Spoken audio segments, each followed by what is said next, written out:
अस्सलाम वालेकुम, very good evening to all of you. Dawn news पर इन फोकस के साथ मैं हूं नादिया नकी। आज जमात इस्लामी के अमीर हाफिज़ नईम साहब ने एक मरतबा फिर कह दिया है, क्योंकि 9वें रोज़ ये धरना एंटर हो चुका है और उन्होंने कह दिया है कि जब तक मुतालबात हुकूमत पूरे नहीं करती धरना ख़त्म नहीं होगा।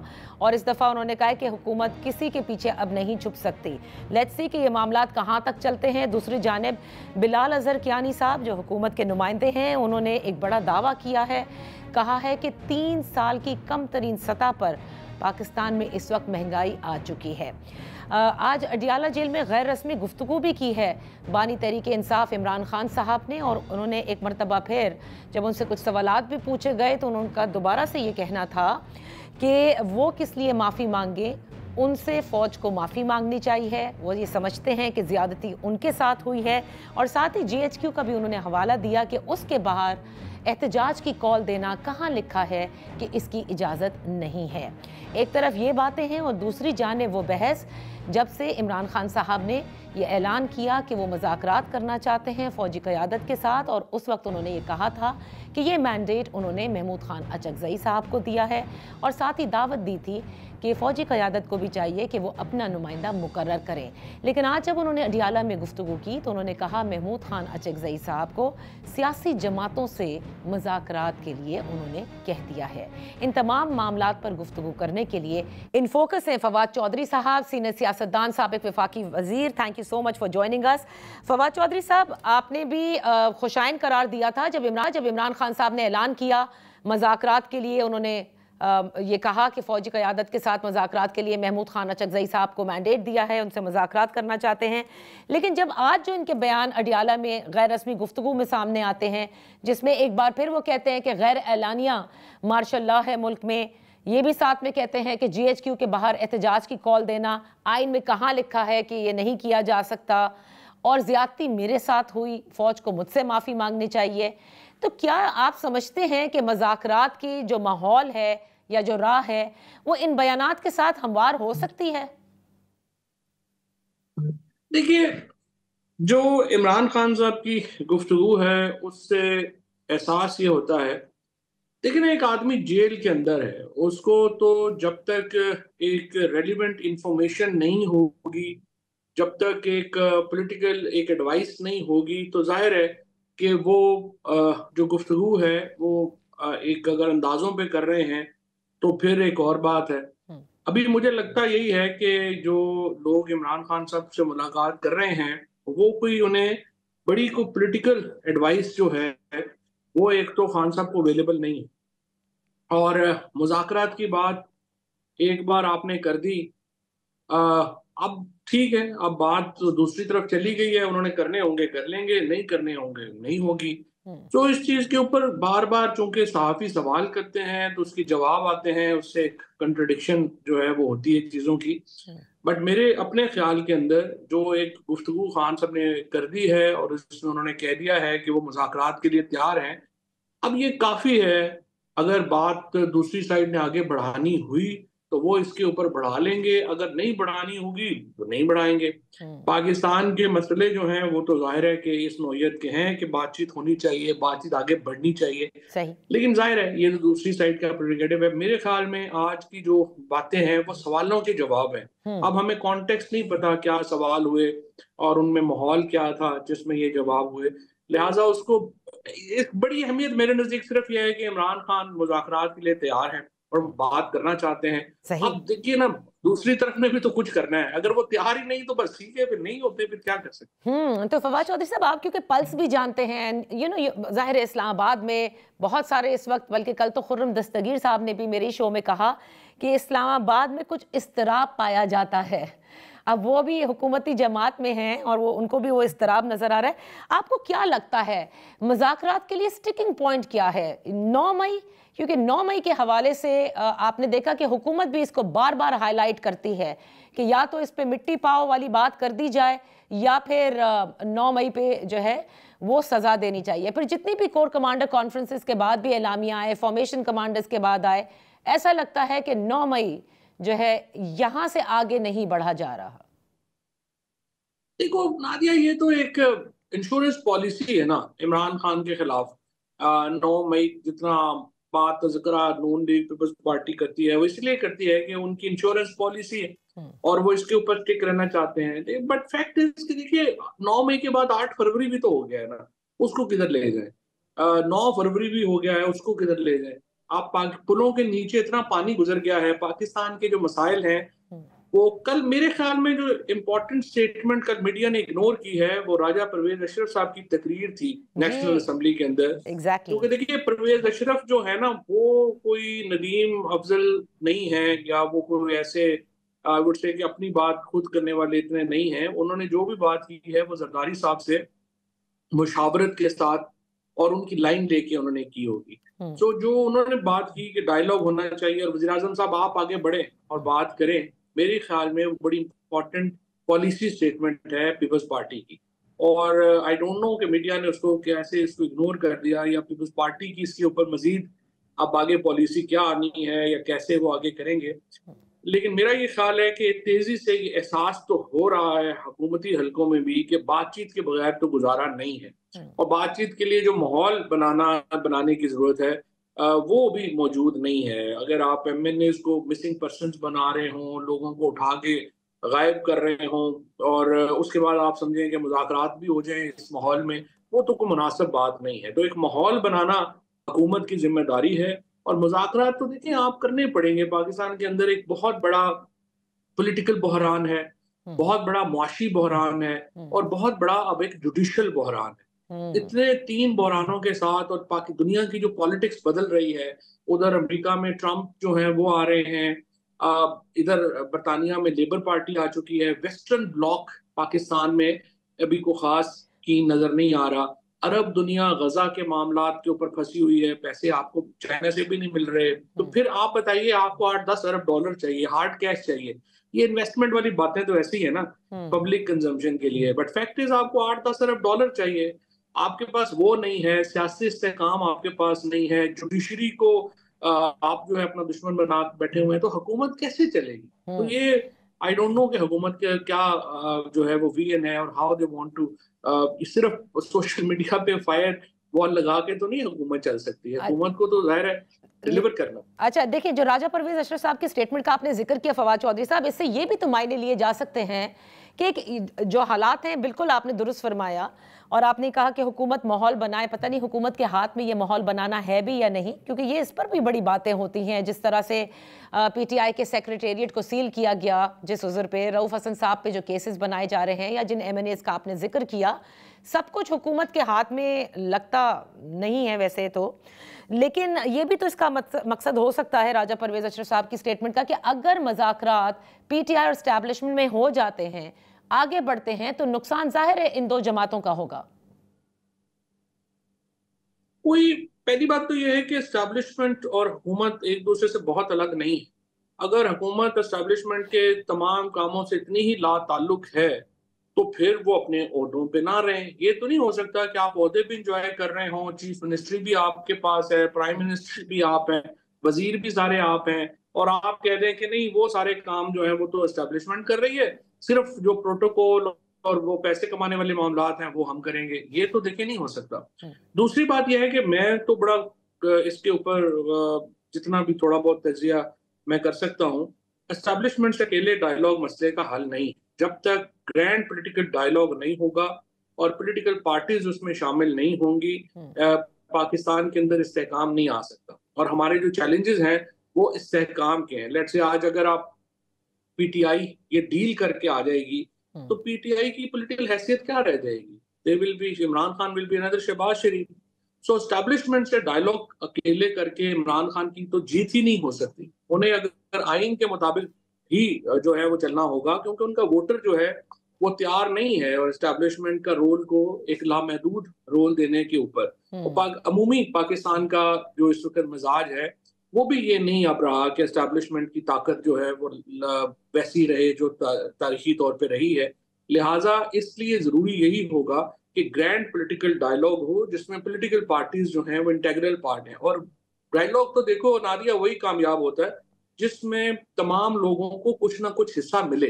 टेक ऑल डायलॉग तो कभी नहीं हुआ करते। ये तो नहीं हो सकता what is yours and what is mine that is also yours. इस तरह तो नहीं डायलॉग हो सकता। अच्छा, लेकिन फवाद चौधरी साहब देखिए, आपने बिल्कुल दुरुस्त फरमाया कि ग्रैंड डायलॉग होना है, लेकिन इमरान खान साहब भी सियासी जमातों से बात करने के लिए तैयार नहीं है।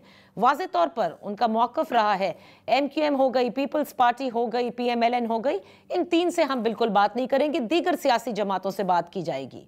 तो उनको कैसे मनाया जाएगा? नहीं नहीं, ये तो एक देखिए ना पॉलिटिकल रेटरिक है ये तो। आपको याद होगा कि इलेक्शनों से पहले भी तो बातचीत हमारी हो रही थी ना, इलेक्शनों के ऊपर पीपल्स पार्टी से, नून लीग से, बिल्कुल। तहरीक इंसाफ जो थी वो बातचीत कर रही थी। हम्म। अब भी प्रॉब्लम तो ये है कि एस्टेब्लिशमेंट की वजह से हुकूमत माहौल नहीं पैदा कर पा रही, या हुकूमत नून लीग खुद 9 मई को, क्योंकि इसमें अभी आप देखिए ना हुकूमत का कुछ संजीदा मौकफ सामने नहीं आया। एक दिन आप देखें शहबाज शरीफ एक बात करते हैं, ख्वाजा आसफ उठ के उनकी बात कंट्राडिक्ट कर देते हैं। जी। उसके बाद जो आपके मुसद्दिक मलिक साहब प्रेस कॉन्फ्रेंस करते हैं, उसके बाद इरफान सिद्दीकी उनकी बात कंट्राडिक्ट कर देते हैं। तो पहले तो ये देखें ना कि हुकूमत की पॉलिसी है क्या, अभी तक तो हमें समझ ही नहीं आई। आधे वजीर कोई बात का, हर वजीर का अपना एक चूरन है, वो अपना अपना मंजन बेच रहे हैं। शहबाज शरीफ साहब जो हैं उनका, और स्पेशली नवाज शरीफ तो लगता है कि बिल्कुल ही को गूंगे बहरे हैं, कि उनको कोई मौकफ ही नहीं है किसी चीज के ऊपर। नहीं, उनको तो और जावेद लतीफ वो साहब बार बार कहते हैं, मजबूर करते हैं शोज में आकर जावेद लतीफ साहब कि नवाज शरीफ साहब को चाहिए कि अब बोलें और खुलकर बोलें। बिल्कुल, और वो बोल नहीं रहे। तो अब नून लीग का मौकफ तो देखिए ना, शहबाज शरीफ या ख्वाजा आसफ या मुसद्दिक मलिक तो नहीं दे सकते। नून लीग का जो मौकफ है वो तो देना है बहरहाल नवाज शरीफ ने, और अगर नवाज शरीफ वो मौकफ नहीं देते तो फिर इसका मतलब यह है कि नून लीग वाज़ेह ही नहीं है कि वो क्या करना चाहते हैं। और पीपल्स पार्टी जो है वो तो तमाशा देख रही है, वो मिडिल में है, एक दिन एक बात कर देते हैं, दूसरे दिन दूसरी। वो तो एंजॉय कर रहे हैं सिर्फ अपनी सदारत को और गवर्नरियों को। और जब तक नवाज शरीफ वाजे नहीं होते पाकिस्तान की पॉलिटिक्स में, ये इब्हाम रहेगा और हमारा पॉलिटिकल क्राइसिस बढ़ता ही जा रहा है और बढ़ता ही जाएगा। अच्छा। क्योंकि जो इमरान खान को देखें, जो सारा ये सिस्टम बनाया गया था, ये 4 बुनियादी प्रेमिसेस के ऊपर था। पहला ये था कि जी इमरान खान तो 30 दिन जेल नहीं निकाल सकते, इमरान खान को फर्क नहीं पड़ा, कोई नहीं पड़ा, साल हो गया उनको जेल में। उसके बाद था कि जी ये पार्टी खत्म हो जाएगी। 8 फरवरी को पार्टी खत्म नहीं हुई बल्कि ज्यादा स्ट्रांग होके मर्ज हो गई।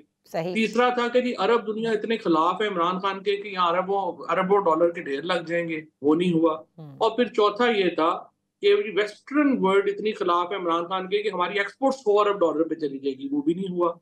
तो अब सिर्फ एक ही ये बात आती है कि जी नहीं, वो एस्टेब्लिशमेंट नाराज बड़ी है। तो भाई नाराजगी अपनी जगह है, लेकिन मुल्क भी तो 22 करोड़ का चलाना है ना। अब सही। 200 साल हो गए हैं, अब बताएं फिर आपने आगे कैसे चलाना। फवाद चौधरी साहब, यहाँ पर एक छोटी सी ब्रेक लेते हैं, ब्रेक के बाद वापस हाजिर होंगे।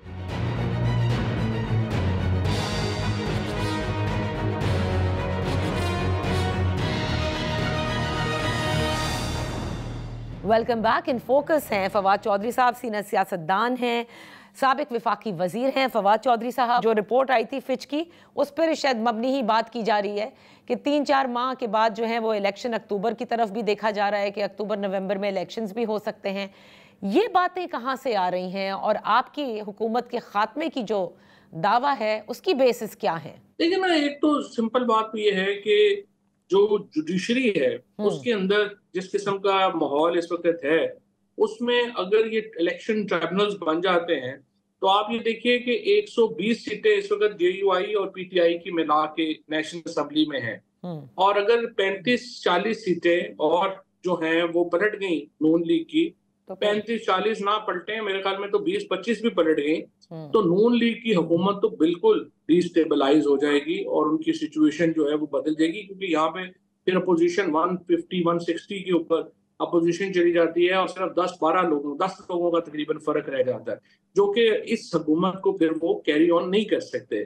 दोनों मिलके भी कैरी ऑन नहीं कर सकते, जरदारी और शहबाज शरीफ, क्योंकि अदालतों में जो मुकदमात हैं वो इतने कमजोर कानूनी तौर के ऊपर और वाहियात हद तक झूठे हैं कि उनका सस्टेन करना नामुमकिन है अगर थोड़ी सा ऐसी भी जुडिशियल इंडिपेंडेंस जो है वो हो। और अभी आपने उनका हाल जो है वो देख ही लिया। तो अगर ये ट्राइब्यूनल्स खुलते हैं, और इस्लामाबाद का जो ट्राइब्यूनल है उसने एक रास्ता मुतय्यन कर दिया है कि वो सारे जो फॉर्म 45 है वो देख रहे हैं और नून लीग के फॉर्म 45 बाकी सबसे अलग है, तो वो उनका फोरेंसिक करा के तो वो तो 2-2 हफ्तों में उसको जवाब देना शुरू कर देंगे। और लाहौर के ट्राइब्यूनल्स को, जो चीफ जस्टिस साहिबा हैं, उन्होंने हटाने से इनकार कर दिया है। और सबको पता है कि क्यों इनकार कर दिया, बिकॉज ये इंडिपेंडेंट लोग हैं। तो एक तो नंबर बड़ा करीब है। दूसरी बात जो पहले हम बात कर रहे थे, देखिए आपको डॉलर चाहिए, आपको 8-10 अरब डॉलर चाहिए जो आपको नहीं मिल पा रहा। उसका जवाब जो है वो हुकूमत अभी तक दे नहीं पाई कि कैसे उन्होंने करना है, क्या करना है। तो ये मसाइल हैं जो जो हुकूमत को दरपेश हैं, और उसके ऊपर हमारा ये जो क्राइसिस है, पॉलिटिकल क्राइसिस है, कि बढ़ता जा रहा है। आई डोंट थिंक सो हम इसको 3-4 महीने से ज्यादा लिंगर ऑन कर सकते। अच्छा, लेकिन दूसरी जानिब देखिए क्राइसिस है, उसके बाद आपने जैसे जिक्र किया कि 9 मई हुआ, फिर 8 फरवरी भी तो हुआ। 8 फरवरी के बाद जो इस वक्त तहरीक इंसाफ की पोजीशन है, उसको आपको लगता है वो सही तौर पर पॉलिटिकली पार्लियामान के अंदर इस्तेमाल कर पाई है, या इस पूरी सियासी बिसात में? रीजन बीइंग क्योंकि एक ऑपोजिशन इत्तेहाद भी बनाया गया जो तहफ़्फ़ुज़ आईन पाकिस्तान के नाम से है, महमूद खान अचकज़ई साहब इसको लीड कर रहे हैं, बट वो कुछ मौसर साबित नहीं हुआ है। उधर जमात इस्लामी धरना जरूर कर रही है, तहरीक इंसाफ ठीक है, वो कहते हैं उनकी मुश्किलात हैं, जलसों की इजाजत नहीं मिलती, but as such in the face of the government as a very strong opposition जो तहरीक इंसाफ करती थी, वो नहीं कर पा रहे। वो देखिए नादिया, हुकूमत के खिलाफ तहरीकें इजाजत लेके तो नहीं चलाई जाती। फिर तो सीधी बात है, हुकूमत इजाजत नहीं देगी, आप बैठे रहेंगे। लेकिन देखिए, as a worker Tehreek Insaf के एक हम्बल कैपेसिटी में हमारा ये तो फर्ज है ना कि जो अपॉर्चुनिटीज मिस हुई हैं या जो लीडरशिप के फ्लॉज हैं उनको पॉइंट आउट करें।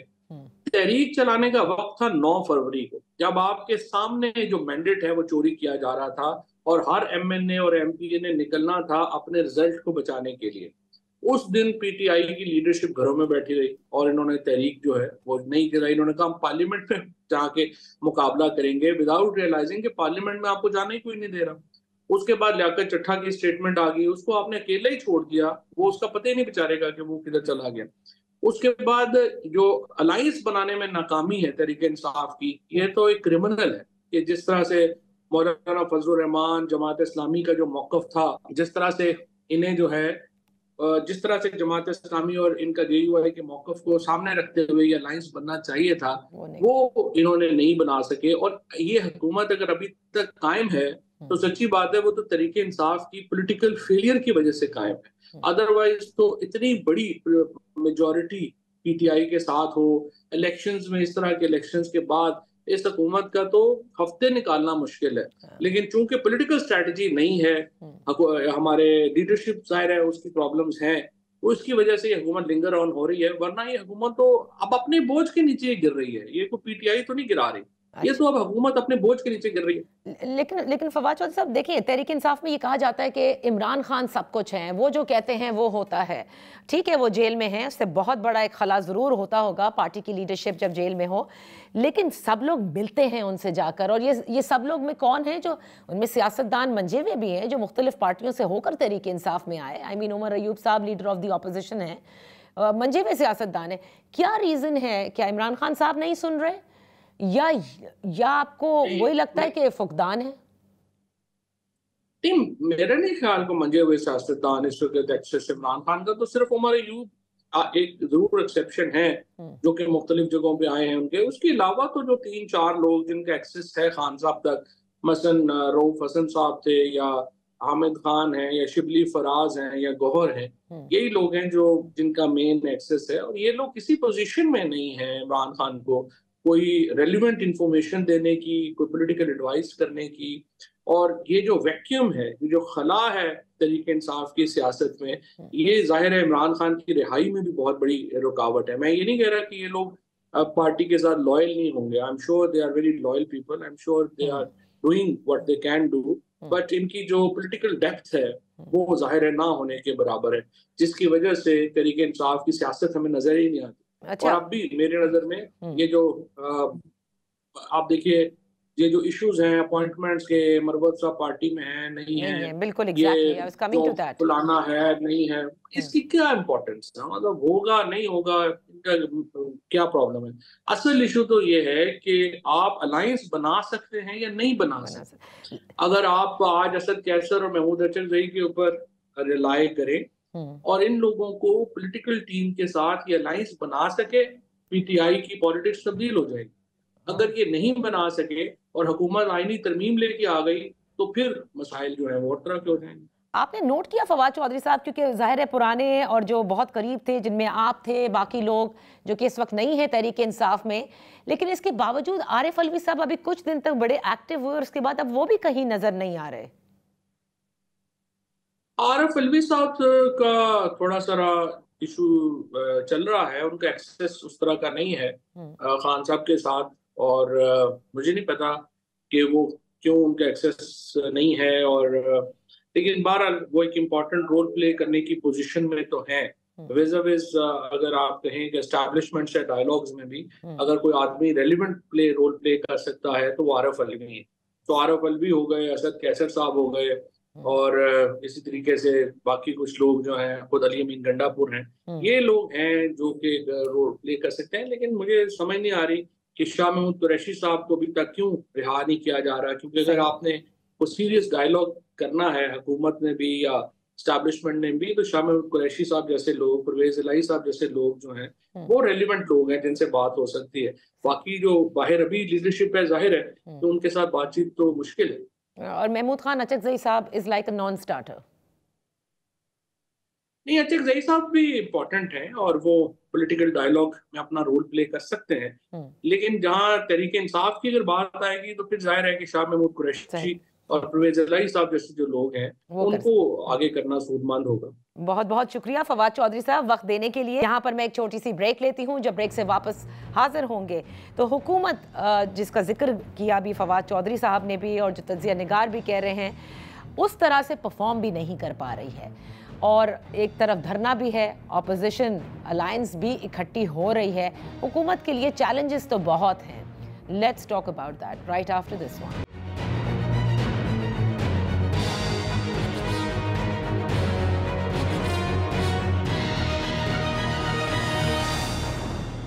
Welcome back. हुकूमत ने दावा किया है कि महंगाई 3 साल से में कम तरीन सतह पर आ गई है और इसके साथ साथ जो चैलेंजेस हैं वो आप सबके सामने हैं। और अभी जैसे जिक्र भी किया फवाद चौधरी साहब ने, जो तज्जिया कर रहे थे इस पूरे मामलात पर जो पॉलिटिकल सेटअप में नज़र आ रहा है, उस पर भी बात करेंगे। हमारे साथ हैं पाकिस्तान मुस्लिम लीग नून के रहनुमा दानियाल चौधरी साहब, कौमी असेंबली के मेंबर भी हैं, बैरिस्टर भी हैं। Thank you so much for joining अस। दानियाल साहब, पहले तो आ जाते हैं जमात इस्लामी की तरफ, जो आज अमीर जमात इस्लामी हाफिज नईम साहब ने ये कहा है कि जब तक हुकूमत मुतालबात पूरे नहीं करती वो किसी सूरत भी धरना ख़त्म नहीं होगा। और आपको ये भी इल्म है कि उन्होंने कह दिया कि ये IPP के मुआहदे तो ख़त्म करने ही होंगे, यानी वो तो किसी सूरत पीछे हटने को तैयार नहीं है। और इस पूरे धरने में तहरीक इंसाफ भी उनकी हिमायत कर रही है, ताजर बरादरी भी कर रही है। Do you not think this is the most pressing challenge इस वक्त right in the face of the government? बिस्मिल्लाहिर्रहमानिर्रहीम। Thank you ji for inviting on the show. देखें, नो डाउट कि पाकिस्तान में मुश्किल बहरान है और ये बिजली का जो इशू है, this is a serious issue right now and the government is taking it very seriously. लेकिन इससे अगर थोड़ा पीछे चले जाएं तो आप मुझे बताएं कि ये इश्यूज़ हैं किसकी वजह से। इन्होंने PTI वालों ने, ख़ासतौर पर इमरान खान ने 4 साल इस मुल्क को ज़रबे लगाई, 4 साल इन्होंने इस मुल्क को कमज़ोर किया। उसके बाद हाथ पांव बांध कर हमें IMF के पास जाना पड़ा और फिर हमसे पूछते थे कि आप डूब क्यों रहे हो। मुल्क इसलिए डूब रहा था कि उन्हें इनको बांधा और मुल्क को फिर उसके ऊपर वार किए। जब IMF पाकिस्तान से निगोशिएट कर रहा था इन्हीं बिजली के बिलों के लिए, इसी बिजली के बहरान के लिए, तो इमरान खान के जमात के लोग जो है वो एक प्रोसेशन कर रहे थे IMF की बिल्डिंग के बाद अमेरिका में कि इन बिजली के बिलों के लोगों के साथ, इस बहरान वालों के साथ, गरीब के साथ, तनख्वाहदार तबके के साथ आपने बैठ के कोई मुज़ाकरात किए तो हम पाकिस्तान बंद कर देंगे। ये आज इनकी जो सियासत है ये तो है ही ड्रामे के ऊपर कि 9 मई पहले इन्होंने लोगों के बच्चों से हमले करवाए, लोगों के बच्चों से आपने शुहदाओं के मुजस्मे जलवाए, आपने अपने अफवाज के ऊपर हमले करवाए और आपने अपनी एक पूरी नस्ल को करप्ट किया। उसके बाद आपने कहा हम तो इसके पीछे नहीं थे, ये हमारा तो ताल्लुक ही कोई नहीं है, आपकी वजह से ये महंगाई, ये बहरान, और फिर आप कहते हैं हमारा तो कोई ताल्लुक ही कोई नहीं है। देखें, जो प्रोसेशन है वो, sorry if I go back to exact your question, माफी चाहूंगी, let's go step by step. देखें, जब बिजली की बात हो रही है, IPPs की बात हो रही है, कैपेसिटी पेमेंट्स की बात हो रही है, पावर डिवीजन की ब्लीडिंग की बात हो रही है, डिस्कोस की प्राइवेटाइजेशन की बात हो रही है, तो क्या आप ये कह रहे हैं कि एक ऐसी जमात जो पहली बार हुकूमत में आई हो, 4 साल उसने हुकूमत की हो और उसने ये सारी बर्बादी की है। बिल्कुल, और मैं आपको इसकी रीजन बताता हूं कि किसने, क्योंकि वो 4 साल नहीं 11 साल से बैठी हुई है। और जब मैं ये बात करता हूं कि देखिए आप, हमें ये मुल्क बहरानों में मिला, दहशतगर्दी में मिला, हमने इसका हल निकाला, मुल्क को निकाला दहशतगर्दी से। हमें बिजली के अंधेरों में मिला, हमने उसका हल निकाला। मुशर्रफ के अदवार के बाद 1 मेगावाट नहीं बना था, हमने बनाया और हमने उन मसलों को हल किया। देखिए पाकिस्तान सीपैक जो था, मैं बार बार कहते हैं, हम ये कहते हैं सीपैक किसी के शादी के चाचा मामा के घर जाने के लिए कोई रोड नहीं था, that was a power corridor. और उसका काम क्या था कि फर्स्ट फेज में हमें जब हुकूमत मिली तो हमने एक सर्वे कराया, 97% लोगों ने कहा कि हम अगली हुकूमत उसको देंगे जो बिजली का बहरान खत्म करेगा। हमने 4 फेजेस में इसको डिवाइड किया। पहला फेज था कि आपने इस बहरान के आपने पावर प्लांट्स लगाने हैं, सेकंड था ट्रांसमिशन लाइंस, और थर्ड था उसकी डिस्ट्रीब्यूशन, ट्रांसमिशन लाइंस की डिस्ट्रीब्यूशन, और सीपैक की वो फैक्ट्रीज, वो पावर कॉरिडोर्स जो बने हुए थे उन पे फैक्ट्रियां लगना जिनका हमारा मुआहदा हुआ था और उनका चलना, और ये बिजली उन्होंने इस्तेमाल करनी थी। हमारे टाइम के बाद 4 साल कोई ट्रांसमिशन लाइन नहीं डली, सोशल मीडिया के ऊपर गाली, पाकिस्तान को बुरा भला कहने के अलावा कोई काम नहीं हुआ। एक ट्रांसमिशन लाइन नहीं। जो सीपैक पाकिस्तान में प्रोजेक्ट्स लगने थे चाइना ने, वो जाके 100 अरब से ज्यादा प्रोजेक्ट्स चाइना ने इंडिया और बांग्लादेश में लगा दिए। किसकी वजह से? इमरान खान की वजह से, क्योंकि वो जहां गया उसने कहा पाकिस्तानी 250 मिलियन लोग करप्ट हैं, पाकिस्तान करप्ट मुल्क है, यहां चाइनीज ने पैसे लेकर आपके ये कॉन्ट्रैक्ट साइन किए। वो पाकिस्तान को छोड़ के आइसोलेशन में आपका मुल्क चला गया, and they went to other countries, they preferred working in other countries and not in Pakistan. मुझे बताएं कि वो ट्रांसमिशन लाइंस किसने डालनी थी उन 4 साल में? आपके अगर वो पावर कॉरिडोर्स लग गए होते तो आज ये बिजली, मुझे एक बात बताएं कि जो आपका कारखाना बिजली बना रहा है लेकिन वो बेच नहीं रहा, तो वो क्यों नहीं बेच रहा? वो बेच इसलिए नहीं रहा क्योंकि आपकी ट्रांसमिशन लाइंस नहीं है, डिस्ट्रीब्यूशन का प्रोसेस सेटअप नहीं है। और अगर वो डिस्ट्रीब्यूशन का सेटअप और ट्रांसमिशन लाइंस डली होती तो वो इंडस्ट्रीज को जाती जो सीपैक पे लगनी थी। इन्होंने पाकिस्तान को एक सोची साजी साजिश के मुताबिक कमजोर किया, इसको इकोनॉमिकली वीक किया, और डे 1 से इनकी यही स्ट्रैटेजी है कि मुल्क अपने घुटनों पे आ जाए। इसलिए आईएमएफ के बाद प्रोसेशंस कर रहे थे, ये घुटनों पे आ जाए और हम फिर जो करना चाहें करें। लेकिन इंशाल्लाह इन बहरानों से हम निकालेंगे, ये जमात इस्लामी हो या कोई और जमात हो, इनसे निगोशिएट भी करेंगे, हल भी निकालेंगे और पाकिस्तान को आगे भी लेके जाएंगे। यानी आप ये कह रहे हैं, बिल्कुल पॉइंट टेकन, कि 2015 में जो प्रोजेक्ट्स लगाए गए जिसपे इस वक्त सबसे ज्यादा लोग तनकीद कर रहे हैं, जब नवाज शरीफ साहब थे 2015 में, वो RLNG प्लांट्स हो गए, या जो कोल, जो जिसे कहते हैं इंपोर्टेड कोल के ऊपर जो लगाए गए, वो महंगे तरीन थे आप कहते हैं। उसके बाद जब 2018 में इलेक्शंस हुए, इमरान खान की हुकूमत आती है, उन्होंने ट्रांसमिशन लाइंस, वो जाल बिछाना था, सीपैक को आगे लेके जाना था, नहीं किया, जिसकी वजह से आज ये सब कुछ हमें भुगतना पड़ रहा है। Let's move a little bit forward. Fawad Chaudhry साहब अभी हमारे साथ थे, बैरिस्टर साहब, और वो ये कह रहे हैं कि अभी हमने 9 मई का जिक्र भी नहीं किया था लेकिन आपने जिक्र किया। वो ये कहते हैं कि 9 मई जो है ना, वो एक्चुअली इंश्योरेंस पॉलिसी है नून लीग की, इस हुकूमत की परफॉर्मेंस जो है वो अभी तक नज़र नहीं आ रही, इन्वेस्टमेंट ला नहीं पा रहे, और इसलिए बेहतर ये है कि वो 9 मई के बजाय एक ग्रैंड डायलॉग करें और सियासी मुज़ाकरात करें। और गुज़िश्ता रोज़ आपने देखा बैरिस्टर साहब, राजा परवेज़ अशरफ साहब ने भी फ्लोर ऑफ द हाउस के ऊपर कहा कि प्राइम मिनिस्टर, इट्स टाइम आप डायलॉग ओपन करें। अब हर तरफ से ये आवाज़ें उठ रही हैं, आप नहीं समझते कि हुकूमत को अब सीरियस डायलॉग की तरफ चलना चाहिए? देखिए, हमारी तो इंश्योरेंस पॉलिसी नहीं है वो। हमने तो नहीं इनसे कहा था कि आप इदारों के ऊपर हमला करो, हमने तो नहीं कहा था अपनी बहनों के भेज के, तीनों बहनों को वहाँ भेजो और अपने नेफ्यू से अपनी अफवाज पाकिस्तान के सीनियर ऑफिसर के यूनिफॉर्म ले रहा। हमने तो नहीं इनको कहा था कि अपनी बहनों को भेज के कायद-ए-आज़म के घर पर हमला कराओ और अपनी जमात के लोगों को प्रोवोक करो। We didn't tell them to do all these things. ये इन्होंने खुद किया, और ये वो पहलवान हैं जो बार बार अपने वजन से खुद गिरते हैं और ये फिर दोबारा गिरेंगे। देखिए, हमने डायलॉग की बात की, हमने तो जब 2018 का मैंडेट चोरी किया गया तो मियां नवाज शरीफ साहब ने तब भी डायलॉग की बात की, हमने आज भी डायलॉग की बात करते हैं। लेकिन इमरान खान की पॉलिसी ये है कि पहले गिरबान पकड़ो, जब काम ना पड़े चले तो फिर पाँव पकड़ लो, और फिर जब थोड़ी सी चीज़ें आगे चले तो यू टर्न लेके आ जाओ। आपके ख्याल में they were never serious for a dialogue, they never want a stable Pakistan, they never want a stabilized economy. और अगर इनको स्टेबल पाकिस्तान चाहिए होता तो ये पाकिस्तान की नौजवान नस्ल को पाकिस्तान के ख़िलाफ़ ना करते। अगर इनको स्टेबलाइज करने की बात या इनको इसमें इतना ही इनको यकीन होता तो अपने अफवाज पाकिस्तान को जो आपके दुश्मन मुल्क करते हैं, आप वो कैंपेन्स अपने अफवाज पाकिस्तान के साथ के खिलाफ ना करते। When your arm forces are weak, your country is week.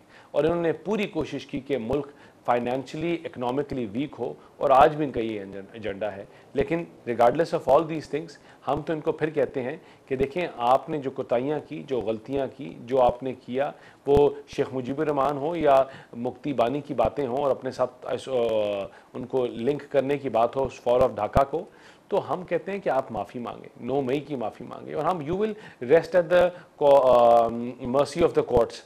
ठीक है ना, हम तो आपके साथ बात करने के लिए तैयार हैं, लेकिन फिर साथ ही ये कहते हैं कि जो आइन और कानून पास हो रहे हैं पार्लियामान से, उनकी कोई वैल्यू नहीं है। जो पार्लियामेंट को मानते ही ना हो, जो कहते हो कि हमने पार्लियामेंट की आइन की कोई वैल्यू नहीं है, आप उनसे कैसे बैठ के निगोशिएट करेंगे? जो ये कहें कि हम पार्लियामान की कमेटी के साथ निगोशिएट नहीं करेंगे, हम किसी और के साथ करेंगे, तो फिर आप उनके साथ कैसे निगोशिएट कर सकते हैं? अगर ये इतने सीरियस थे तो एक बनाते कमेटी अपने लीडर्स की जो मफामत पसंद हैं, और आप भेजते हुकूमत के पास, आप कहते हैं पार्लियामान के पास जाओ जहाँ से हमारी ताकत मिलती है, और बैठ के चीज़ों को हल करने की बात करें। लेकिन ये आज भी कॉन्फ्रंटेशन, डिवाइड, पाकिस्तान को ख़राब करने की सियासत, and that is what their politics is about. But ये इनके साथ जो हो रहा है, ये मकाफात अमल है, what they have done in his past with other political parties. Daniyal Chaudhry साहब, यहाँ पर एक छोटी सी ब्रेक ले लेते हैं।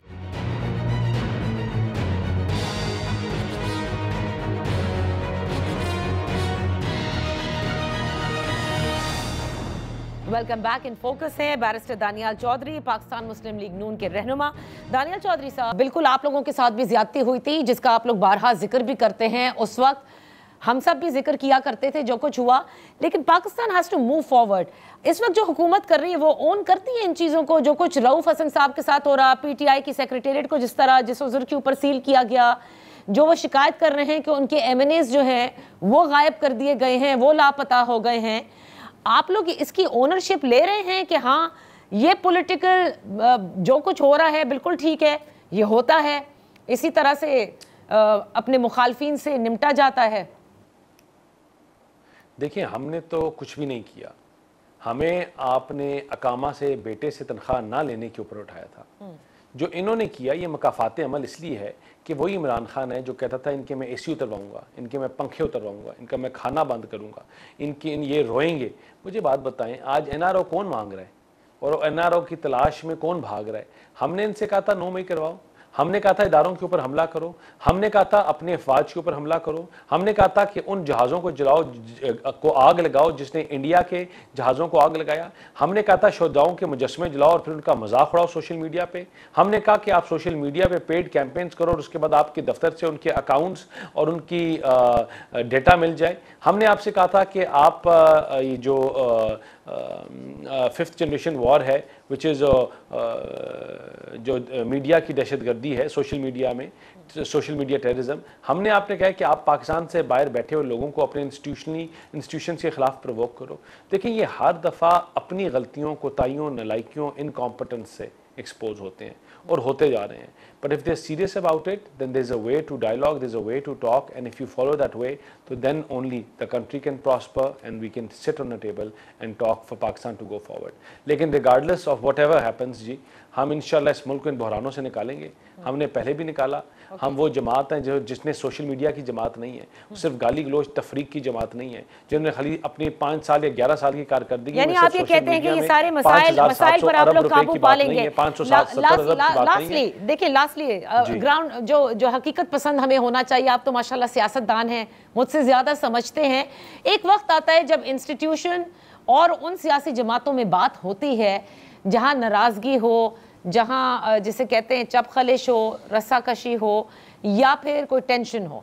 अगर आज मुज़ाकरात की पेशकश खुद इमरान खान साहब ने कर दी है, फ़ौजी क़यादत के लिए बाकायदा उन्होंने ये कहा है, लेट्स से ये मुज़ाकरात हो जाते हैं, आप लोगों को इससे कोई मसला है, कोई प्रॉब्लम है?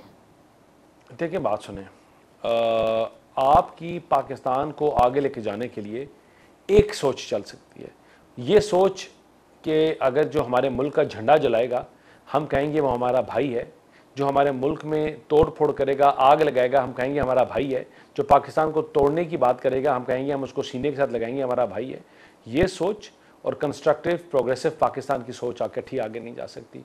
हम किसी बंदे के साथ या हमारी अफवाज किसी बंदे के साथ, फ़र्द के साथ तो बैठ के मुज़ाकरात कर सकती है इस मुल्क के लिए, लेकिन जो पाकिस्तान को तोड़ने की, पाकिस्तान के दुश्मन अनासर के साथ मिलकर काम करने की जो गवाहियां दे रहे हो उनके साथ नहीं कर सकती। लेकिन ये साबित भी तो करना होगा ना बैरिस्टर साहब, ये साबित भी तो करना होगा। ये तो आप इल्ज़ाम लगा रहे हैं ना उन पर। नहीं, हम इल्ज़ाम नहीं लगा रहे। हम कौन होते हैं इल्ज़ाम लगाने वाले? ये तो अपने मुंह से वो खुद कहते हैं कि जो पाकिस्तान के झंडे जला रहे हैं वो हमारे भाई हैं, हमारे दिल में रहते हैं। ये इनके अपने शरियार अफरीदी साहब, इनके अपने लोगों ने ये चीज़ें कही, इनके अपने लोग कहते हैं ऐसी स्टेटमेंट्स। इमरान खान खुद वहाँ से जो स्टेटमेंट्स दिलवाते हैं, करवाते हैं, वो सबको पता है।